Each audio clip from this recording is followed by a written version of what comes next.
Santo. Amém.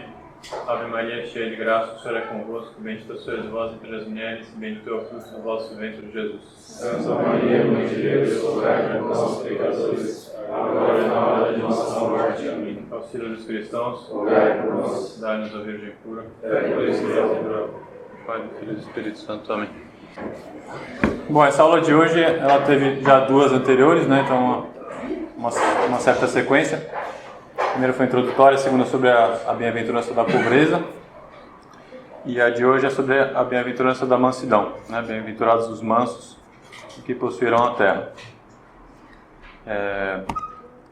Eu não vou fazer uma introdução propriamente de novo, mas eu trago alguns temas rapidamente só para a gente se situar e entrar propriamente na questão da mansidão, né? Então, as bem-aventuranças estão situadas no Sermão da Montanha, que é uma parte central do Evangelho. E então elas representam uma perfeição da nova lei, da nova aliança, que nosso Senhor vem fazer com os homens, com o mistério da redenção, aperfeiçoando então a lei antiga, né? Então, trouxe uma citação de Santo Agostinho para ter uma autoridade aí sobre essa questão. E ele fala então: quem quer que considere de modo piedoso e simples o sermão que nosso Senhor Jesus Cristo pronunciou na montanha, segundo o lemos no Evangelho de São Mateus, julgo que encontrará nele, no tocante à retidão moral, a regra perfeita da vida cristã. Então o que Santo Agostinho está dizendo aqui é que é um certo resumo então, da vida moral, de preceitos morais que, se nós seguimos, então nós podemos alcançar a perfeição cristã através deles. Então daí o interesse de a gente estudar, e especialmente de estudar tendo em vista Nossa Senhora, que é um exemplo de cumprimento disso ao lado de Nosso Senhor, né? Ela é um modelo ao lado dele, até de certa forma mais proporcional a nós, por ser puramente humana, né? Mais simples a gente olhar para Nossa Senhora, às vezes mais próximo a nós do que o exemplo divino de Nosso Senhor. Então, uma mestra muito boa para o estudo aqui do Evangelho. Bem, as bem-aventuranças, lembrando, são 8, né? 8 é o número da ressurreição e da vida eterna. Então nós estamos ali na segunda, está sublinhada no quadro. E a primeira e a oitava, né? Se nós notarmos, elas têm com a parte consequente, né? Primeiro, bem-aventurados os pobres de espírito, porque deles é o reino dos céus. E a última repete esse prêmio, né? Bem-aventurados que sofrem perseguição por amor da justiça, porque deles é o reino dos céus. Tem essa repetição. Isso mostra esse ciclo, né? Que representa a vida eterna.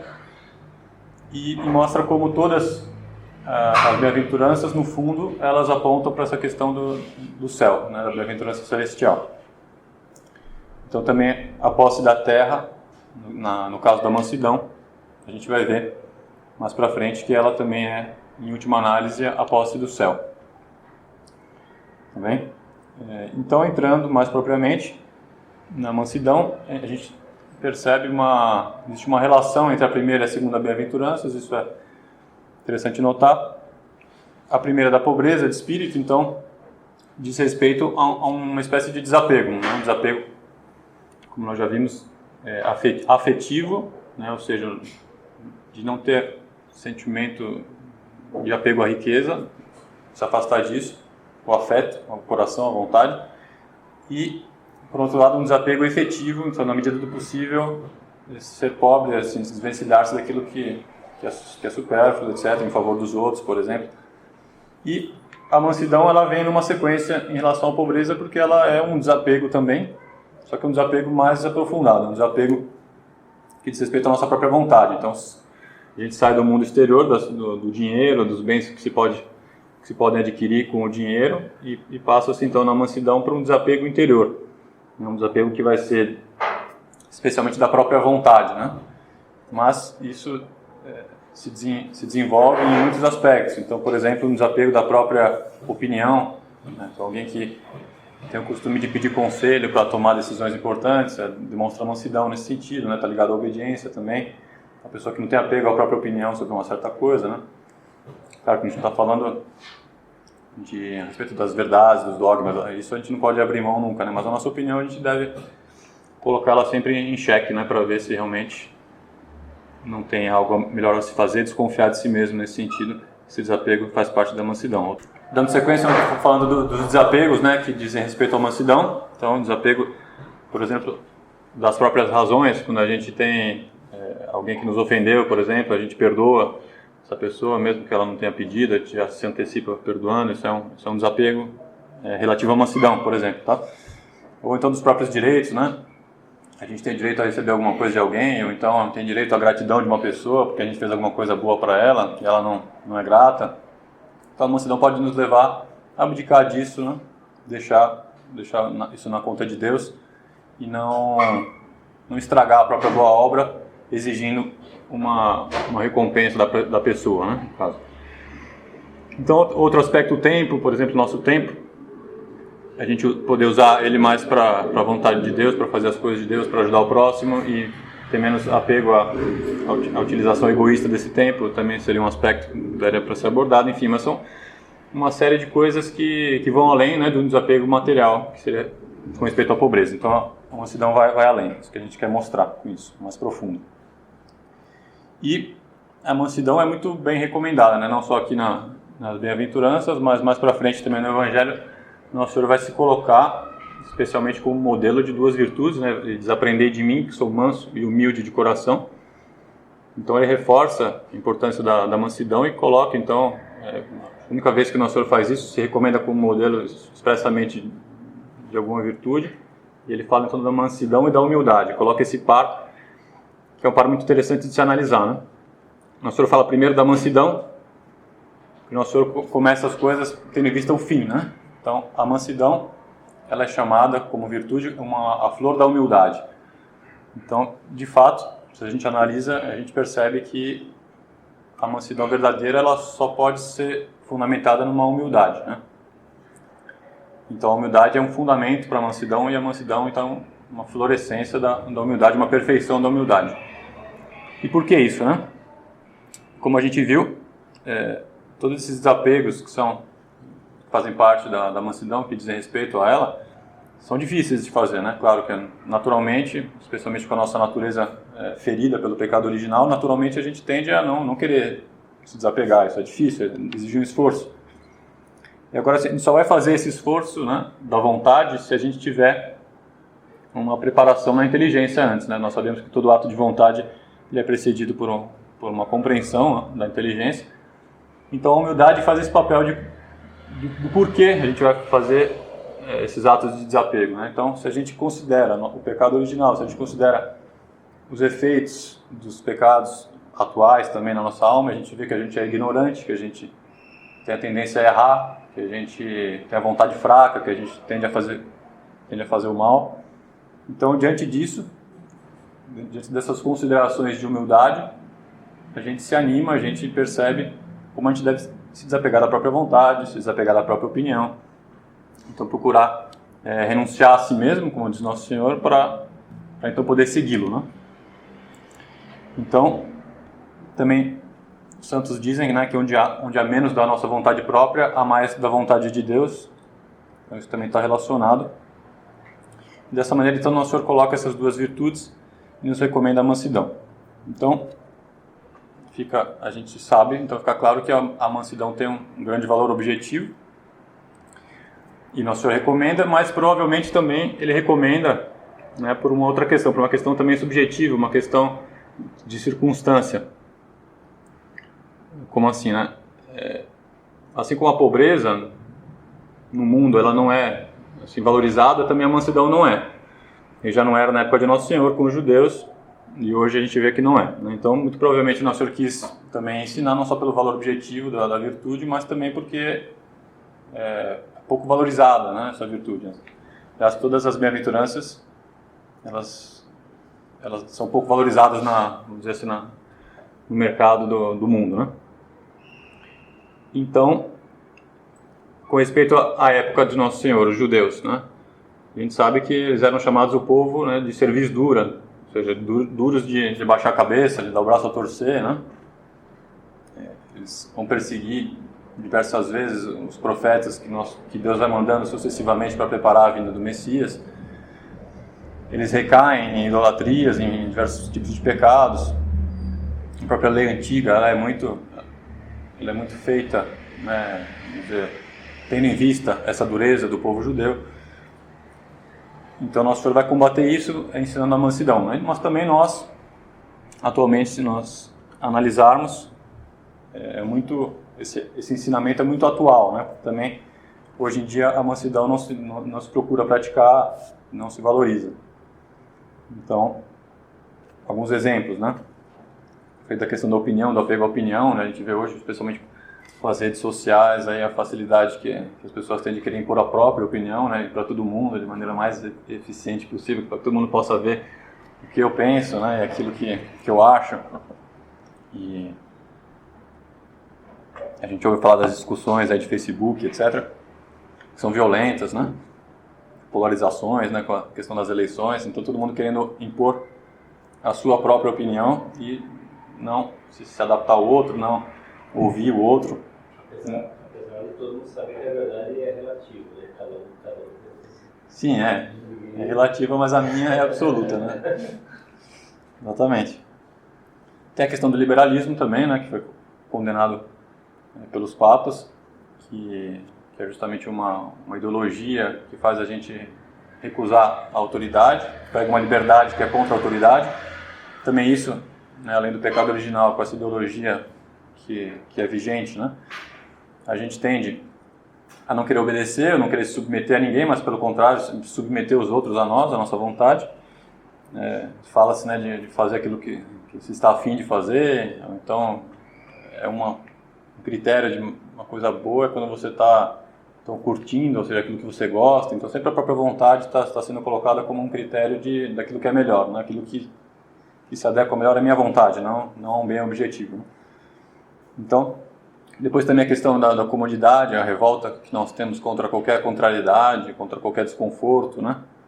A gente vê isso na forma como as pessoas se expressam, né? Através de palavrões, por exemplo, no trabalho. Quem trabalha aí no mundo sabe como é que é isso, né? Às vezes uma bobagem, a pessoa já solta um palavrão, como se estivesse afastando todo mundo dali, dizendo que eu que importo só aqui, o resto todo mundo se afaste porque tô bravo, tô dizendo essas coisas.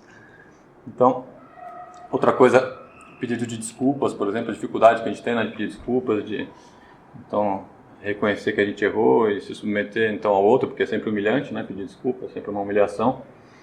Muitas vezes a gente está errado, mas a gente sempre considera o outro está mais errado, então ele tem que pedir primeiro, eu vou esperar, então não falo nada. Também é uma falta de mansidão isso, né? Ou então sempre achar que o que a gente tem a dizer é o mais importante, né? Então, por exemplo, cortando, ou alguém está contando alguma coisa, a pessoa vem, conta uma desgraça que aconteceu na vida, e aí você corta e fala, não, mas você não sabe a minha, não, o que aconteceu comigo, né? Meu filho está doente, tá, mas o meu quase morreu outro dia. Às vezes a pessoa não faz nem por mal, faz isso por compaixão até, mas às vezes a gente percebe que um certo ímpeto assim de querer sempre contar uma vantagem, contar alguma coisa mais interessante, que eu sou mais que o outro de alguma maneira. Então, em vista de tudo isso, que é bem atual, o ensinamento de Nosso Senhor, ele vem para combater tudo isso, né? Então, depois desse voo panorâmico aí sobre esses aspectos de desapego, vamos olhar aqui um aspecto conceitual. Então, não é um conceito fechado, um conceito formal de mansidão, mas é um conceito do bispo espanhol, que é o autor do livro no qual me baseio para dar esses temas aqui. Então ele diz, a mansidão nos ensina a refrear os ímpetos do apetite irascível em meio à contrariedade ou adversidade e a conservar o domínio de si mesmo, tanto interiormente, reprimindo no coração a ira, a impaciência e a inquietação, quanto exteriormente, impedindo que nos gestos, nas atitudes e nas palavras apareçam sinais de ter o ânimo alterado. Essa é a parte mais negativa da conceituação dele aqui, né? Depois ele diz, pelo contrário, essa virtude nos inclina a demonstrar afabilidade, serenidade, suavidade e doçura na conversação e no trato com os demais. Então vamos analisar um pouco isso aqui. Então vejam que é o domínio de si mesmo, que é o ponto-chave da mansidão. Então, o desapego das próprias inclinações, né? Que deve então nos levar a tomar as decisões com base naquilo que agrada a Deus, né? naquilo que é a vontade de Deus, e com base naquilo que é o bem do próximo, e esquecendo mais de si mesmo, não para satisfazer a própria vontade. Esse domínio é muito importante. A gente vê,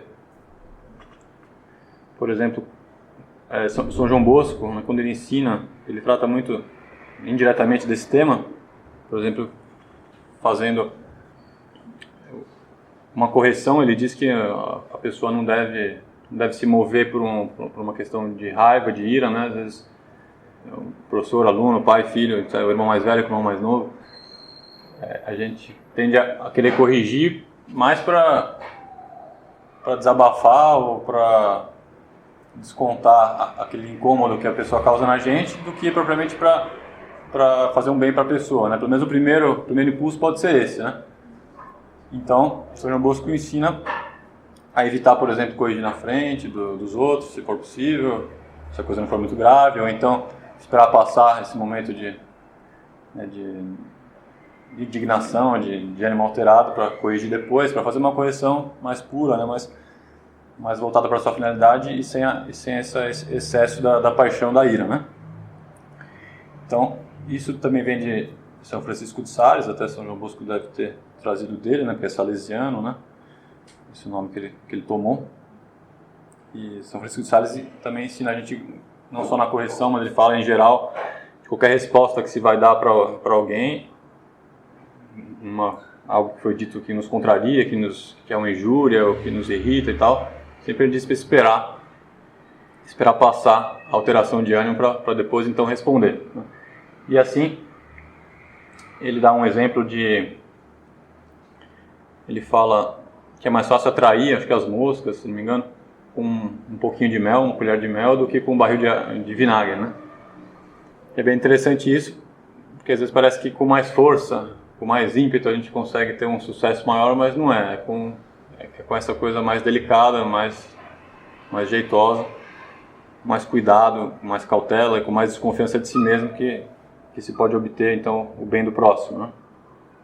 E é interessante esses elementos que ele coloca do mel e do vinagre, porque o vinagre é muito fácil, né, de fazer, basta deixar lá o vinho sem cuidado que você tem vinagre, né? Agora o mel é um produto muito elaborado, então as abelhas têm que ir lá todo dia nas flores, trazer o pólen, fazer o néctar, guardar, etc. Então, justamente esse trabalho da mansidão, ele como o trabalho de toda virtude também, é um trabalho de muito esforço, de constância,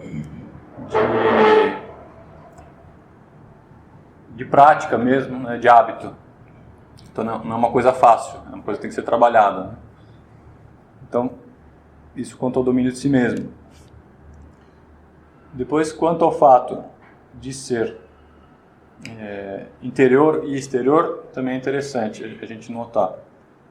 Para que seja completa a mansidão, então ela deve ser interior e exterior, é claro, né? É claro que a verdadeira mansidão não pode ser só interior, ela tem que se traduzir em atos exteriores, mas ao mesmo tempo, se ela é só exterior, ela pode ser uma coisa falsa, né? Pode ser uma coisa que a gente está fingindo. Mas se a gente não conseguiu ainda interiormente esse domínio de si mesmo, que ao menos a gente evite o efeito social disso, pelo menos, né? Então, pode começar evitando as manifestações, depois trabalhando interiormente, enfim. O ideal é claro que se tem as duas coisas.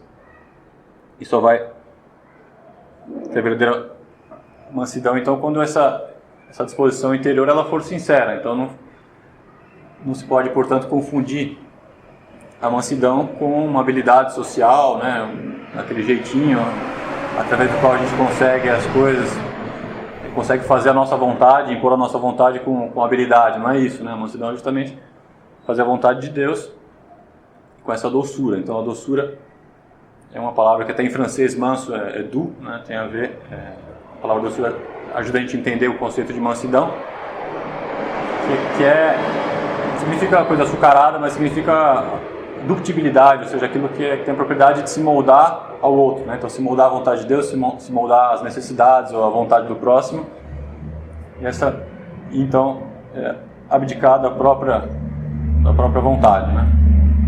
Até quando a professora Laura deu a aula sobre o Domus Aurea, né, sobre o ouro, tem essa propriedade, o ouro tem essa propriedade. Então, a Nossa Senhora vai ter também, então tem esse paralelo também com o ouro, que ele é dúctil, né, ou seja, ele se molda facilmente, toma um formato através de algo que é exterior a ele. Então, ele se deixa adaptar ao próximo e a Deus, né?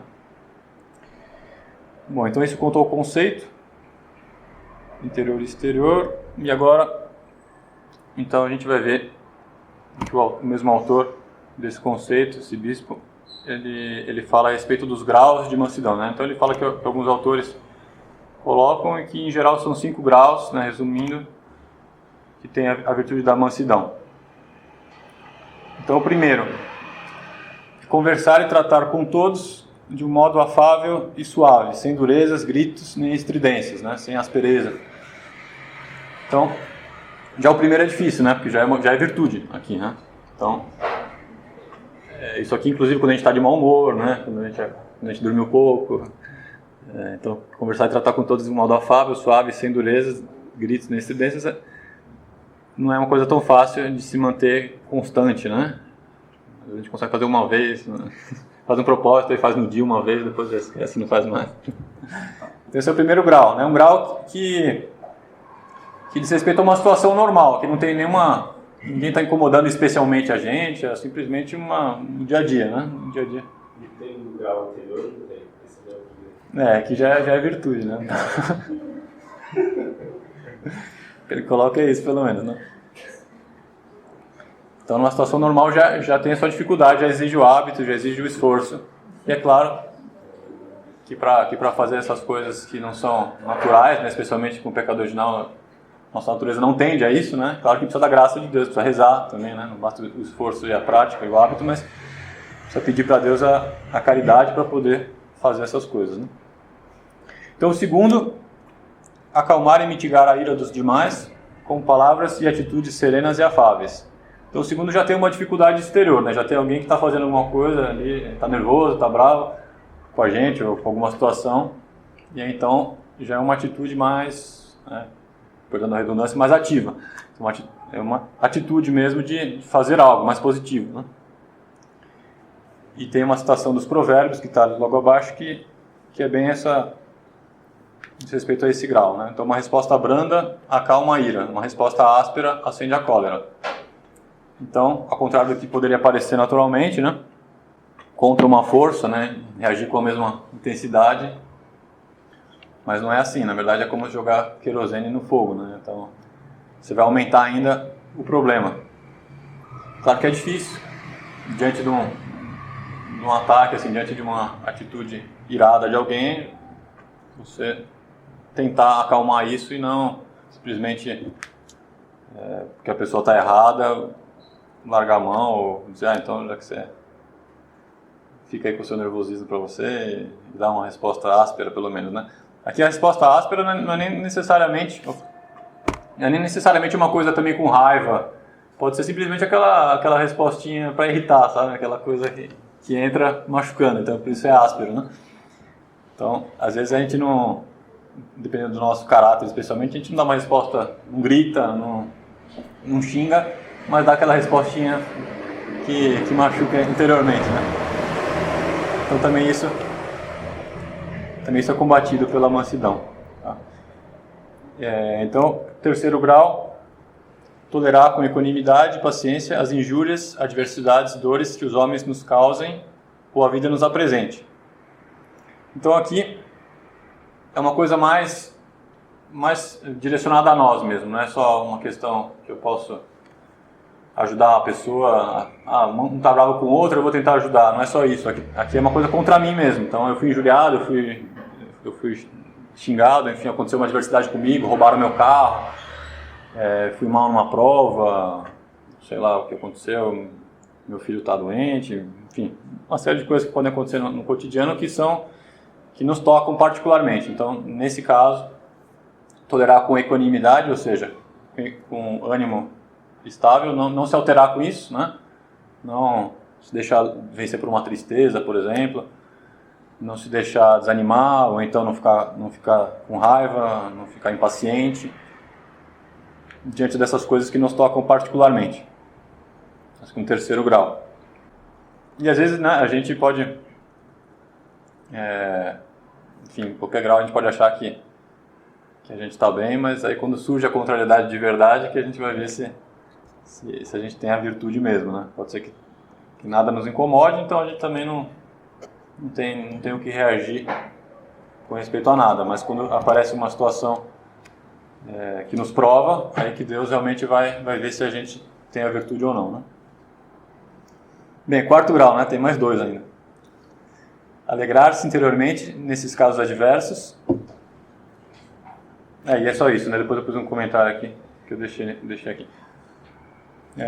Alegrar-se interiormente nesses casos adversos, ou seja, esses casos que nos tocam particularmente, então não só manter a equanimidade, não só não se impacientar, se irritar, mas se alegrar ainda, né? E isso tem uma lógica, claro, mas que é sobrenatural, que não é natural, porque Deus vai nos premiar, porque nos aproxima mais de Deus, porque nos faz mais felizes, uma felicidade sobrenatural, né? A bem-aventurança propriamente.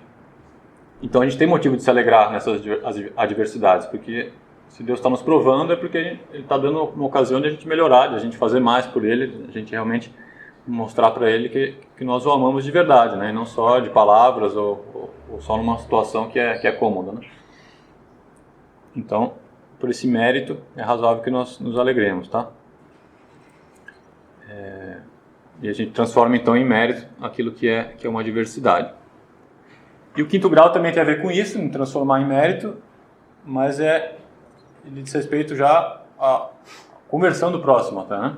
Então vejam lá, o quinto grau, vencer os inimigos pela força do perdão, da suavidade e da benevolência, até transformá-los em amigos, segundo esse conselho de São Paulo aos Romanos, que diz: não te deixes vencer pelo mal, mas vence o mal com abundância de bem.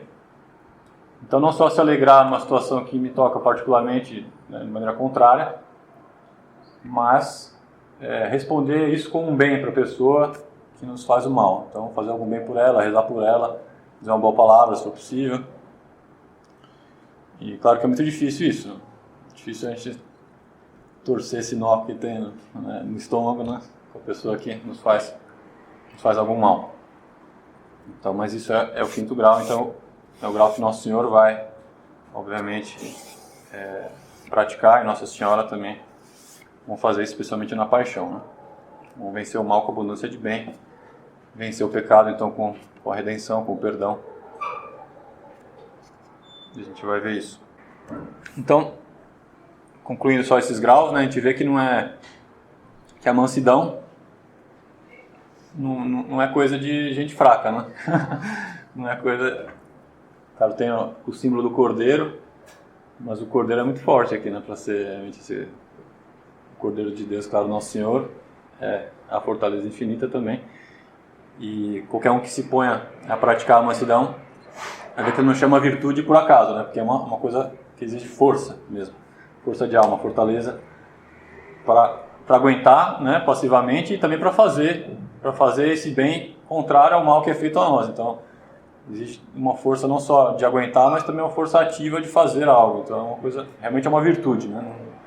Não se trata de pusilanimidade, nem de fraqueza de caráter, nem nada disso. É coisa de gente de valor mesmo, fazer isso. E Nossa Senhora, né, que a gente vai tratar agora a partir desse momento, para introduzir, São Luís de Montfort diz que ela é suave e forte, né? Então a mansidão tem essa característica também da suavidade e da força ao mesmo tempo. Então, isso é simbolizado pela água também, né? Maria, também um dos significados do nome é o conjunto dos mares, então a água também simboliza esse elemento que é suave e forte, né? Um elemento que facilmente a gente molda ele, que ele desce para os lugares mais baixos, que é o símbolo da humildade também, que está relacionado à mansidão. Mas ao mesmo tempo a água pode devastar uma cidade com um temporal, por exemplo. Então, quem já experimentou pular numa lagoa de mau jeito, sabe como a água pode machucar também, né? Então tem essa ambivalência que o símbolo da água tem, e o nome de Nossa Senhora está ligado a isso, aos mares. Então ela é suave e forte ao mesmo tempo. Então a mansidão tem essa força que é capaz de vencer os inimigos essa suavidade ao mesmo tempo. Então, agora a gente passa para a vida de Nossa Senhora, tratando alguns pontos, vai misturando um pouco também com a vida de Nossa Senhora, é claro, que são muito entrelaçadas as duas, muito interligadas. E a gente pode dizer que, né, quando o Evangelho fala que Nosso Senhor crescia em sabedoria e graça diante dos homens, ou seja, crescia em ciência humana, em ciência experimental, a gente pode dizer que ele já, antes de ensinar as bem-aventuranças, antes de recomendar a mansidão, ele aprendeu, né, desse modo humano, ele aprendeu com Nossa Senhora também essa virtude, porque ele via ela praticando desde sempre, né? Ele sempre teve o uso da razão, então ele já podia aprender da sua mãe Santíssima essa virtude. Então eu tenho alguns pontos da vida dela, a gente faz um comentário rápido de cada um, para exemplificar então como ela foi praticando a mansidão no decorrer do tempo. Então, com a apresentação dela no templo, né, os pais dela levam ela para o templo para ela viver uma vida consagrada. Ela se entrega a essa consagração e a uma vida total de oração a Deus, sem qualquer resistência, e vai oferecer a própria virgindade a Deus, renunciando então a honra, né, de ser mãe do Messias, que era algo muito valorizado por todas as moças judias, né? Claro, todas elas, diante da espera do Messias, diante das profecias, esperavam que ele viesse e tinham, assim, como ideal de vida, como uma coisa, a maior privilégio que pudesse haver, ser a mãe do Messias. E Nossa Senhora então vai renunciar a essa honra logo de início, então se fazendo virgem, se consagrando, né? A tradição diz que ela fez um voto de virgindade, então no templo, se consagrando inteiramente a Deus, renunciando a vida matrimonial. Então ela se mostra já se desapegando dessa honra, se desapegando de algo que seria um privilégio e uma glória para ela. Depois, interessante, ela renuncia à própria honra que esse voto teria, porque ao se casar com São José, né, e pactuar com ele também a virgindade, ela esconde esse voto, né? Ou seja, para todo mundo, socialmente, eles eram um casal comum, né, de alguém que tinha um trabalho simples, né? São José é carpinteiro, Nossa Senhora era dona de casa. Então eles com esse casamento dela, que não foi um casamento consumado, ou seja, não exerceram o direito próprio do casamento, mantiveram a virgindade, eles esconderam então dessa forma o voto que Nossa Senhora tinha, que São José também tinha, então deixando só para Deus o conhecimento desse valor deles, sem querer impor essa honra, né?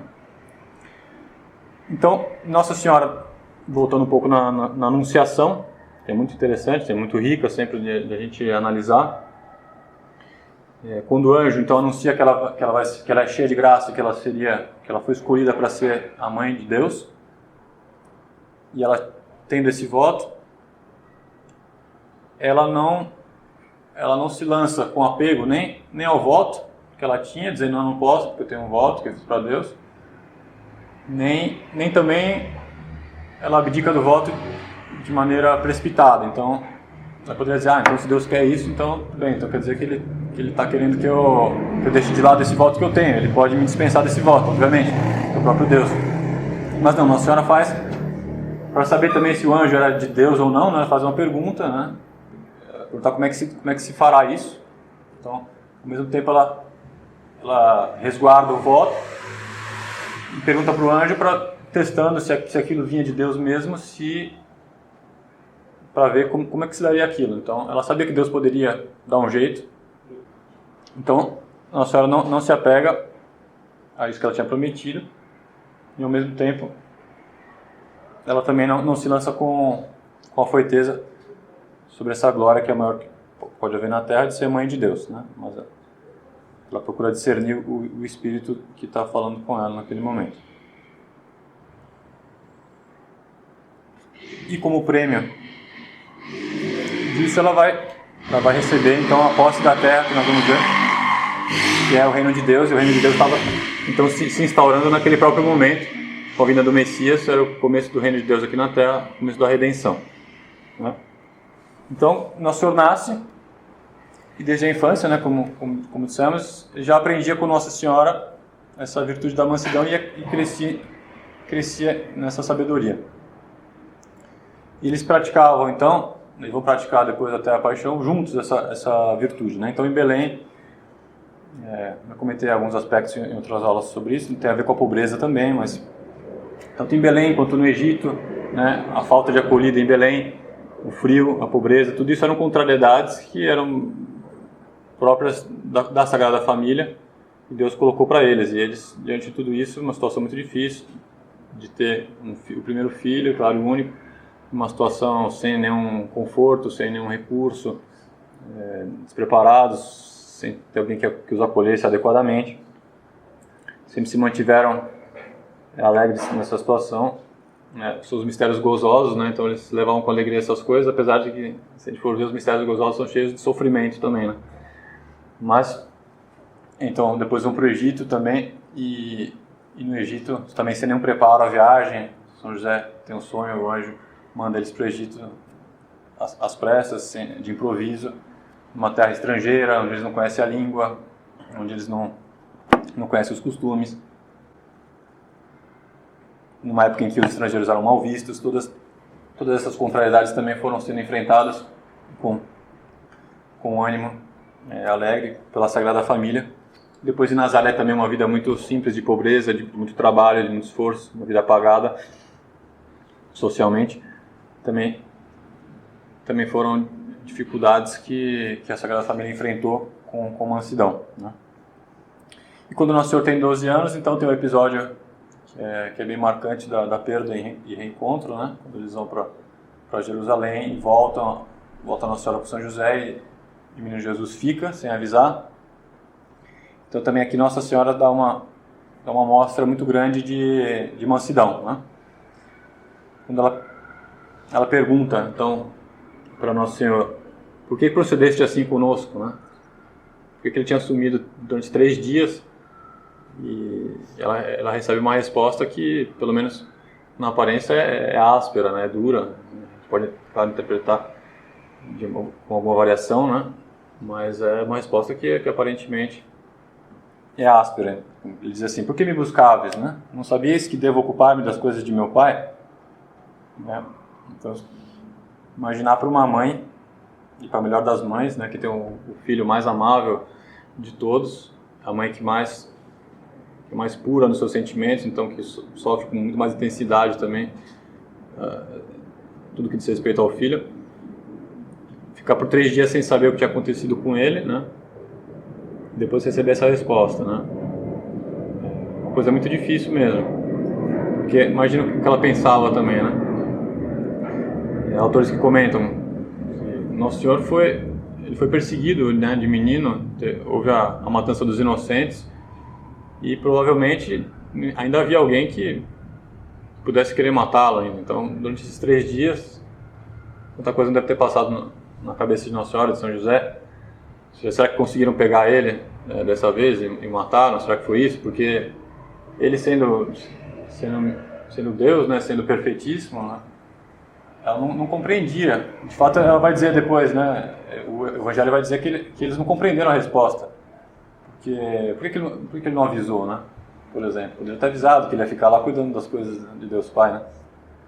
Mas não, ele justamente coloca uma prova para eles, e uma coisa que eles não compreenderam, mas que eles aceitaram. Nossa Senhora, então, diante dessa resposta do menino Jesus, ela não reclama, ela não se altera também. Poderia haver muitas respostas humanas, né, que provavelmente nós daríamos no lugar dela, né, para isso que o Nosso Senhor disse. Por exemplo, né, podia ter me avisado, então, bom, eu sou sua mãe, eu tenho direito de saber, né, o que está acontecendo. São coisas razoáveis que ela poderia ter dito. E ela também não procurou se justificar lá no templo com os anciãos.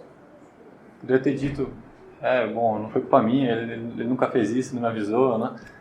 Então, também a gente poderia, no lugar dela, querer salvar a própria reputação, assim, de não ser visto como uma mãe desleixada, né, que largou o filho lá na peregrinação que eles estavam fazendo, na caravana. Então nada disso ela fala, ela engole essa resposta e sem compreender, né? Também não fica insistindo para entender o que estava acontecendo, né? Agora os protestantes tentam pegar isso para dizer que ela foi humilhada por Nosso Senhor e tal, mas esquecem de falar o resto, né? Que vem logo depois, que eles foram para Nazaré e ele era-lhes submisso. Então ele fez isso, mas era submisso aos pais, a ela e a São José. Mas então uma grande mansidão de Nossa Senhora, né? Só para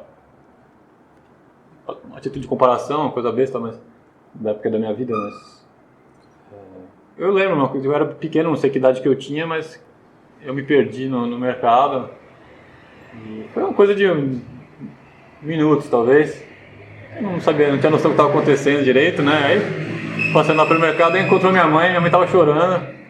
Acho que eu nunca tinha visto a minha mãe chorar, minha mãe não chora muito, né? Pessoa mais forte, assim. Então eu vi pensando nisso, como pode causar dor a uma mãe, né? A perda de um filho, né? Então, pelo menos a perspectiva de perdê-lo, mesmo que uma coisa durante pouco tempo, né? Então, isso eu estou falando de alguns minutos, imagina então 3 dias, né? Quando não tinha polícia, não tinha telefone, não tinha meios de transporte, comunicação, como tem hoje, né? E uma distância de cidades, né? Não ali dentro de um estabelecimento só. Então, só para ter um parâmetro mais na nossa realidade, como uma coisa dolorosa, difícil de aguentar, sem compreender ainda. Bom, esse é um episódio. Outro é das bodas de Caná, que também tem uma questão da resposta de Nosso Senhor que é enigmática, né? Então, Nossa Senhora estava movida ali apenas pela compaixão, pela misericórdia com os esposos. Ela via naquela festa de casamento que estava faltando vinho, uma coisa vergonhosa, claro, vai faltar o vinho para os convidados na festa de casamento. Ela delicadamente expõe esse problema para Nosso Senhor. Não era um problema dela, né, que ela podia ter feito vista grossa, a vergonha não ia ser dela. E ele também dá uma resposta aparentemente seca, né, desabrida, mas temos tu e eu a ver com isso, né? Não é nosso problema, não é problema meu, isso não chegou a minha hora ainda de fazer milagre. Então também a gente poderia pensar em outras respostas que seriam mais comuns de se dizer. Poderia ter dito para ele, bom, mas o senhor é Deus, né, meu filho? Poderia adiantar a sua hora, não é para mim, né? Isso é para o casal que vai passar vergonha, né? Poderia ter dito alguma coisa assim, ou então uma coisa mais... então tá bom, deixa ele sem vir, então, já que você não pode adiantar a sua hora, né? A gente poderia pensar em muitas variações aí que não teriam essa perfeição de mansidão que teve a resposta de Nossa Senhora. Mas a resposta dela foi confiando sempre em Deus e não na própria atuação, né? Ela sai de cena dizendo, né? Façam tudo o que Ele vos disser. Então, Ele próprio que tinha dado essa resposta, né? Aparentemente seca e como se fosse uma prova, né? Que Ele faz isso em outros lugares também da Escritura. Ele espera receber uma resposta que a pessoa vai dar e vai ter mais mérito, né? Então, como se ele testasse, como se ele colocasse ali uma ocasião de mérito para ela. Então ele faz assim e ela aproveita, como aproveitou todas as ocasiões da vida, para merecer também fazendo isso. Então, o Senhor que está me dando essa resposta, é para o Senhor mesmo que eu vou encaminhar essas pessoas com toda a confiança. Então ela consegue a graça que ela estava procurando, não para ela, mas para o bem do casal que estava lá nas suas bodas, né? E depois eu já entro aqui na paixão, que é o momento supremo da mansidão, né? Tanto de Nosso Senhor quanto de Nossa Senhora. Muito mais grave, mais importante. É quando se dá a conquista da nossa salvação também. E nesse ponto, né? Se Nosso Senhor aprendeu com ela desde pequeno, aqui na paixão ele dá a aula mestra de mansidão e ela pratica junto com ele, aprende e pratica ao mesmo tempo junto com ele essa mansidão perfeita que é a da paixão e da cruz. Então, tudo isso que ele sofreu e que ela sofreu junto com ele em compaixão tudo isso foi sofrido em silêncio, né? Sem se queixar nem se revoltar de nada. E foram os sofrimentos mais profundamente imerecidos que poderia haver, né? Claro, a inocência infinita, sofrendo todo tipo de injúria, tanto física, né, quanto moral, ou seja, sendo flagelado, tendo agonia, suando sangue, recebendo uma coroa de espinhos, recebendo toda a ridicularização, né, dessa situação. Ele era o rei dos reis, o rei do universo, o rei de toda a criação, e sendo feito um rei de escárnio, ali, um rei de fingimento, como se fosse um teatro, como se fosse uma falsidade o reinado dele, e sendo cuspido, sendo esbofeteado, zombado, então dizendo, imagina o que é, né, para um filho que é divino e para uma mãe de Deus ver aqueles ignorantes ali, os carrascos e os judeus ali desafiando. Então se você é Deus, desce da cruz, né? Claro que ele podia descer, podia pelo menos mostrar que ele desceria se quisesse. Nada disso ele faz, né? Não mostra o poder que ele tem, mostra somente a misericórdia e a mansidão aqui, muito especialmente também. E sofre tudo isso em silêncio. Isso porque ele não merecia, né? Então, realmente é um exemplo muito grande esse silêncio dos dois. Nesses graus que você colocou, ele não só sofre em silêncio, como ele ainda pede para Deus perdoar. Isso, exatamente. Não sabe o que estão fazendo. Exatamente. Então, é o quinto grau, né? Justamente. Então ele vence os inimigos, ou seja, ele alcança o perdão para os inimigos, aquilo que eles, com a própria ação, estão conquistando de desgraça para si mesmos. Nosso Senhor, sendo o alvo disso, ele busca o perdão para eles e busca livrá-los da própria desgraça na qual eles se colocam. E pede esse perdão, então, advogando pelos pecadores e por aqueles, né, e pelos que já haviam vindo antes e pelos futuros pecadores também, invocando isso que está por trás de todo pecado, que é um erro, né? Então o Senhor vai usar esse erro que está por trás de todo pecado, ou seja, que é avaliar erroneamente uma situação, escolher um bem menor e recusar o bem maior da união com Deus, da justiça. Então o Senhor vai dizer para Deus, eles não sabem o que fazem, eles estão errando, é o máximo que ele consegue em defesa dos pecadores, ele faz, né? Então ele advoga por aqueles próprios, pelos seus próprios carrascos, né? E faz isso por nós também, que os nossos pecados, então voltamos a fazer a paixão de Cristo, né? Não é por acaso também que a missa renova esse sacrifício, renova, claro, a redenção como um todo, mas isso simboliza os nossos próprios pecados que continuam ofendendo a Cristo, continuam flagelando a Cristo, continuam crucificando a Nosso Senhor, né? E tudo isso Nossa Senhora sofre junto com Ele, como um espelho de justiça, ela é chamada, né? O que Cristo fez na cruz foi a justiça em relação a Deus Pai, então ela é espelho de justiça. Por isso que também ela é chamada corredentora, né? Não existe um dogma sobre isso, mas é doutrina corrente. Santo Afonso de Ligório defende isso, então a gente pode defender também com tranquilidade que ela sofrendo junto com Cristo e aceitando esses sofrimentos, dando seu consentimento, então ela participa de alguma maneira desse mérito da redenção, e ela pode ser chamada corredentora por essa participação, né? Claro que toda a atividade dela nisso depende de Nosso Senhor, mas ela faz junto com Ele, como mãe, ela tem a sua participação e pode ser chamada assim. E Cristo, então, ele é chamado por São João, né, de o Agnus Dei, o Cordeiro de Deus. O cordeiro é justamente um animal que simboliza a mansidão. Já era predito por Isaías,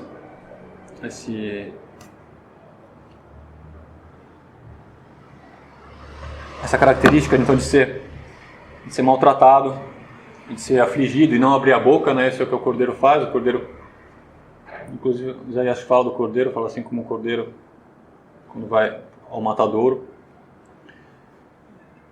que é justamente a atitude de estar sofrendo e não reclamar, né? Ele está ali, vai doar a própria carne, vai doar a própria lã, e ele não reclama, ele se entrega.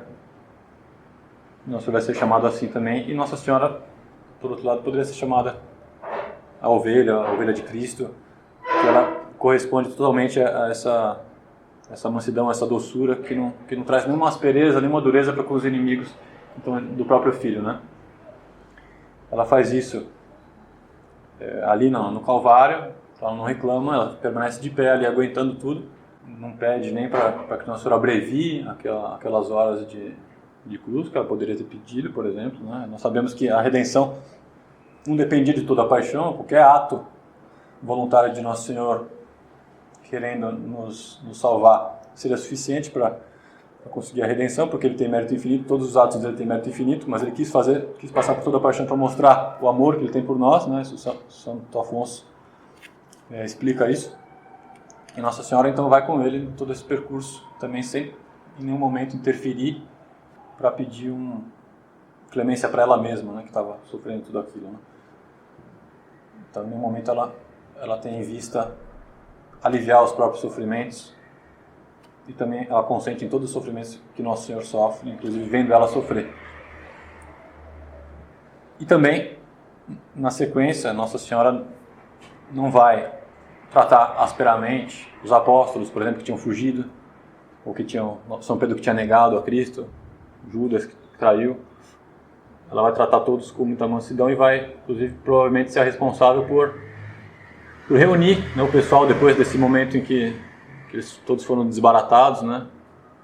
Desse momento do poder das trevas, né? Que acho que o Evangelho fala alguma coisa, termo assim. Depois dessa dispersão dos primeiros cristãos, ali, provavelmente é ela que vai ser responsável por reuni-los novamente no cenáculo quando vem o Espírito Santo. Ela que está rezando com eles ali. Claro que São Pedro que foi feito o chefe da igreja aqui na Terra, mas Nossa Senhora, que provavelmente era a mestra de oração, por exemplo, que estava liderando eles nessa oração, nesse pedido para que viesse o Espírito Santo, no pedido das graças. Então teve esse papel muito importante na igreja ali nascente, né? E Nossa Senhora continua então todo esse papel dela, importantíssimo na nossa salvação, que ela como ensina São Luís, que ela nos gera para a graça, nos gera para a glória, né? Como mãe nossa, como mãe da igreja, mãe da cabeça que é Cristo e mãe dos membros que somos nós. Ela continua fazendo isso no céu, então com toda a mansidão também, com misericórdia imensa que ela tem para com os pecadores, né? Então ela é chamada refúgio dos pecadores, né? Esse é um título que não é atribuído, por exemplo, ao Nosso Senhor, né? Diretamente, mas Nosso Senhor é o Redentor, mas ela é chamada refúgio dos pecadores, porque de certa forma ela é mais acessível a nós, é mais fácil usá-la como ponte para chegar ao nosso Senhor Jesus Cristo, então, e chegar a Deus, né, na Trindade. E ela não se recusa, então, a ajudar e a buscar converter e trazer para Deus os próprios inimigos do seu Filho, que são os seus inimigos também. Então, os pecadores são os maiores inimigos de Nossa Senhora, né? Aqueles que mais fazem ela sofrer, aqueles que mais atuam de maneira contrária à santidade dela. Então, qualquer sofrimento material é pequeno perto da contrariedade que Nossa Senhora tem com qualquer pecado, né? Então, uma coisa muito... Realmente é um paradoxo muito grande o papel que ela faz de acolhida dos pecadores, se a gente compara com a ofensa que toca ela mesma relativa a cada pecado, né? Então, ela é chamada de advogada e refúgio dos pecadores. Inclusive, como advogada dos pecadores, Santo Afonso diz que é um título que ela gosta muito. Então ela gosta ela tem um especial apreço por esse papel que Deus deu para ela de recuperar os pecadores e trazê-los para Deus, né? Muito bem. Então a gente vê com isso que esse quinto grau é exemplificado muito bem na vida de Nossa Senhora e de Nosso Senhor também. E é uma boa referência para nós, né? Se a gente mirar nisso, mirar no mais alto, talvez a gente alcance alguns dos outros, né? Quem sabe esse, com a graça de Deus, né? Com muito esforço também. É bom ter em vista esse, porque o Padre Afonso Rodrigues, ele diz que a gente tem que mirar no mais alto sempre, né? Também, a Sagrada Escritura diz isso. que a gente já tem uma pendência para baixo que é do pecado original. Então ele dá o exemplo da uma flecha que se atira, né, que tem a gravidade que faz ela descer. Então se o arqueiro mira no alvo, ele acerta embaixo, né? Então tem que mirar em cima para poder acertar no alvo. Então se a gente pelo menos guardar esse 5º grau aí como um ideal de mansidão e procurar praticar, os outros vão vir aí a reboque, né, automaticamente. Então, uma sugestão só. Então, quanto à mansidão é isso.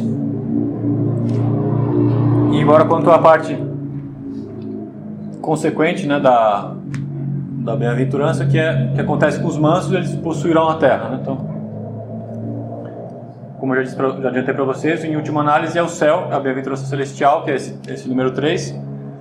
E aqui trago esses 3 termos que são, me parece que é uma tradução beneditina. É um autor que é usado no IBP, até Dom Paul Delate, que os meninos conhecem talvez, que ele foi abade de Solesmes no século XX, eu acho, e ele então fala que a terra que será possuída pelos mansos, ela é de 3 maneiras.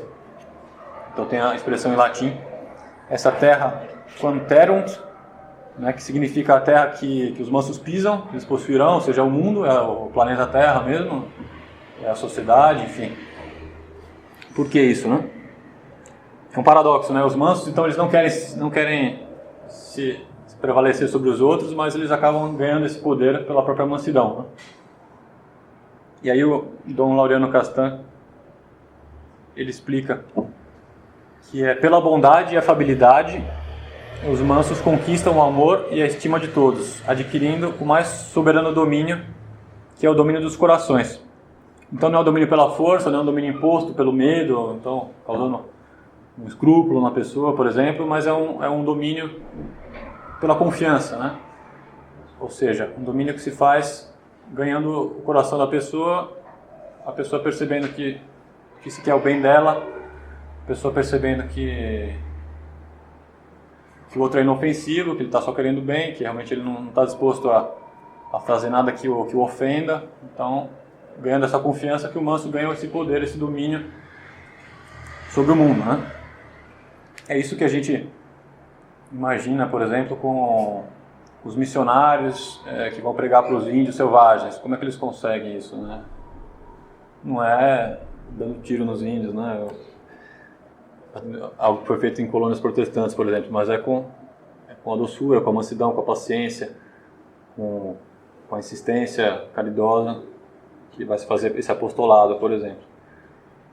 Também o método de São João Bosco tem muito a ver com esse domínio, né? Então, para educar, tem que fazer com que o educando então saiba que ele é amado. Não basta amá-los, mas é preciso que eles saibam que são amados, né? Então a mansidão também trabalha nisso, mostrar-se disponível, mostrar-se preocupado com a pessoa que é objeto desse apostolado, mostrar-se com interesse no bem da pessoa e não simplesmente tirar aquele incômodo que a pessoa causa para você sendo mal educada, né? Então, esse domínio que é o domínio da mansidão. E Nossa Senhora vai ser também o grande ápice disso, grande exemplo. Ela é chamada, como São Luís refere no tratado, Rainha dos Corações, né? Então, justamente esse domínio dos corações humanos que Nossa Senhora vai ter através dessa atitude maternal, né? Dessa mansidão maternal, que é uma soberania, de certa forma, até mais direta do que a de Cristo Nosso Senhor, né?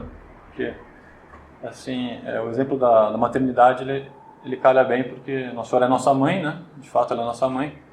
E assim como é mais fácil a gente conseguir alguma coisa com a mãe, né? É mais fácil do que com o pai. A mãe é mais próxima, de certa maneira, dos filhos. Também é mais fácil a gente conseguir uma graça através da intercessão de Nossa Senhora. E a mãe, então, ela chega mais próxima do filho, ela consegue também mudar mais o filho, consegue mais coisas com o filho do que às vezes o pai consegue.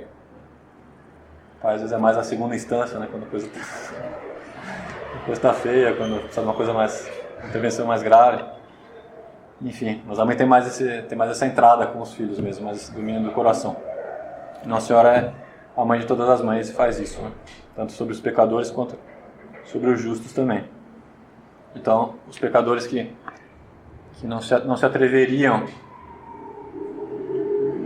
a se direcionar a Deus diretamente, eles ainda podem guardar uma confiança em Nossa Senhora, podem ter uma esperança nela, que ela é uma figura mais suave, uma figura mais doce, uma figura mais fácil da gente arriscar pedir perdão ou arriscar tentar uma última chance ali, né, com ela. Então, isso com os pecadores, mas também com os justos, né? Após o batismo, enfim, depois dos pecados, após recuperar a graça, também os justos têm sempre um carinho especial com Nossa Senhora, por saber que ela que nos traz todas as graças, por saber que podem contar com ela para tudo, né? Então, também exerce esse domínio sobre os justos. E a liturgia chama Nossa Senhora de Regina Mundi, né? Tem uma missa que tem um dos cantos do próprio, ele começa justamente com esse título de Regina Mundi, então é Rainha do Mundo. Então, se a terra que nós pisamos, né, ela é domínio dos mansos, então Nossa Senhora é chamada de Rainha do Mundo, porque ela propriamente leva esse poder sobre a terra. Tudo bem? Então, esse é o primeiro sentido da posse da terra. O segundo sentido é a terra quam gerunt, que é a terra que nós portamos, que nós levamos conosco mesmos. Então, é a própria carne, o próprio homem. Né? Aqui tem a ver com o símbolo que a terra é do homem, né? Adão. O nome Adão significa terra ígnea, ou seja, terra vermelha, cor de fogo. É um nome bem bonito, bem interessante, né? A terra é o homem, então, e o homem que é criado com a graça de Deus infundida, então esse fogo seria a graça de Deus que é adicionada à terra, que seria a natureza humana, com a graça. E então o homem é simbolizado pela terra, e na Sagrada Escritura isso aparece em vários momentos, por exemplo, na parábola do semeador, quando o Nosso Senhor coloca a palavra de Deus é colocada, então o homem é dada ao homem, a semente é confiada à terra, né? Então o homem é a terra. Isso tem outras passagens que se confirma esse símbolo, né? Então o manso ele alcança também o domínio de si mesmo. Então a virtude da mansidão ela é, por exemplo, relacionada à virtude da castidade e à virtude da pureza, porque aquele que domina, né, que se domina no aspecto irascível, né, domina a própria ira, domina o próprio ímpeto de se impor aos outros, de fazer a própria vontade, ele também vai dominar o apetite concupiscível, né? Então, ou seja, de buscar os bens, o que pode acontecer de maneira desordenada. Então, a castidade ela tem a ver com isso, e o domínio de si mesmo, enfim, em vários aspectos ele vai ser ajudado pela mansidão, porque progressivamente a pessoa que pratica a mansidão ela vai eliminando os movimentos desordenados da própria vontade em vários aspectos. E nos santos isso aparece, essa relação entre a mansidão e a pureza, e Nossa Senhora, claro, vai aparecer muito, muito propriamente. Também na liturgia esse aspecto aparece no Ave Maristela.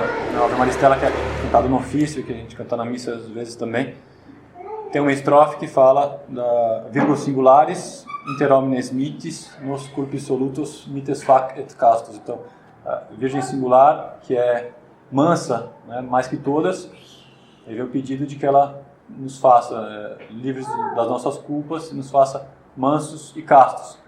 Então esse par é tratado pela liturgia como algo relacionado por causa disso, que tem relação mesmo, o domínio de si mesmo, irascível e concupiscível. E Nossa Senhora está colocada como essa Virgem singular que é mansa também, entre todas as outras. Tudo bem? Então, esse é o segundo aspecto. O terceiro, então, que é o cerne aí da questão da bem-aventurança, é a finalidade, a plenitude, que é a terra como esperant, que é, ou seja, a terra que esperam.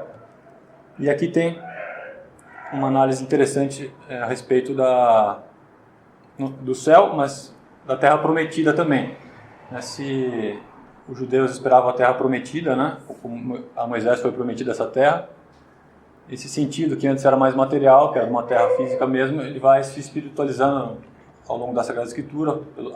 Eu não sei explicar exatamente, mas passa pelos Salmos e por Isaías até chegar no Evangelho, onde no Evangelho essa terra, então ela é propriamente a terra que é o céu, a terra dos viventes, né? Como São Tomás diz lá no Laudacion, que é a sequência de Corpus Christi. Então a terra viventium, a terra dos viventes é o céu, então daqueles que vivem da vida de Deus e da glória de Deus. Então nesse terceiro sentido existe um significado da palavra original, possuir a terra, essa posse da terra, no sentido do aramaico, ela tem uma qualificação de ser a posse que se recebe por herança. Então é justamente a posse dos filhos de Deus que recebem então o céu por herança, que é algo que se dá através do batismo, né, e da perseverança na graça. Então nós perseverando na filiação divina, nós receberemos então a herança de Deus Pai, que é Ele mesmo, que é o próprio Deus no céu. Então é por herança. E também falando da terra prometida, né? É interessante notar como Moisés, que recebeu a promessa, mas não pôde chegar a alcançar a terra prometida pessoalmente, ele faltou com a mansidão, justamente. Quando Deus, foi por isso que ele perdeu, né, esse direito. Quando Deus manda para que ele conseguisse água lá no deserto, no caminho para a terra prometida, para que ele conseguisse água, então ele batesse na pedra com o cajado, ele bate uma vez, então não sai água imediatamente, ele bate outra. Então aí ele tem uma falta aqui justamente nesse ponto, ele tem uma impaciência ali, talvez uma falta de confiança, enfim, faltou essa perfeição de mansidão para ele. Então ele vai ser castigado com não entrar na terra prometida, né? Aqui uma falta que é até pequena, né? Talvez um pecado venial, provavelmente, mas é bom para a gente ver como Deus já castigou mais do que ele castiga hoje, né? Também eu lembro da mentira de Ananias e Safira, né? Uma simples mentira, foram fulminados ali diante de São Pedro. Só que também Moisés recebeu esse castigo, que para ele era um castigo grande, ou seja, justamente a grande missão dele, que era levar o povo para a terra prometida, ele perdeu por conta dessa falta de mansidão. Isso é bom para a gente ver também como Deus valoriza, né, a perfeição. Ele quer que nós sejamos santos, que nós sejamos perfeitos como o Pai Celestial é perfeito, e ele mostra através da Sagrada Escritura a importância que ele dá para isso, inclusive através dos castigos que ele dá pelas faltas. Certo? Então, e Nossa Senhora, por outro lado, ela vai possuir essa terra da maneira mais perfeita possível, né? E ela possui a terra prometida por excelência, que é o bem do qual se goza no céu, que é o próprio Deus. Então ela recebe Jesus Cristo em seu ventre, já aqui na terra. Ela participa desse reinado de Deus, dando o seu consentimento para que ele comece aqui, a obra da redenção comece, né, com a anunciação, com o fiat dela. Uma participação iminente, muito principal ao lado de Cristo. Depois, como nós vimos, ela vai participar no céu como sendo a medianeira universal de todas as graças. Então tudo aquilo que sobe, né, de pedidos da terra aos céus e que desce com a concessão desses pedidos, dessas graças, tudo passa por Nossa Senhora. Ela é a grande administradora dos bens de Deus. E ela é chamada, então, não só alguém que possui esse reino de maneira pessoal, mas ela tem uma proeminência sobre todos os outros. Ela é chamada, como a gente reza na ladainha, a rainha dos anjos. Então de todos os anjos do céu ela é a rainha, de todos os apóstolos ela é a rainha. Ela é a rainha de todos os santos, também é outro título dela. Então esse reinado dela, essa posse dessa terra dos viventes, ela é toda de Nossa Senhora, em toda essa intensidade muito principal. Tudo bem? Então é isso que eu tinha para hoje. Se alguém tiver alguma questão, algum complemento. Tudo bem? Então vamos rezar. Pai, do Filho e do Espírito Santo, amém.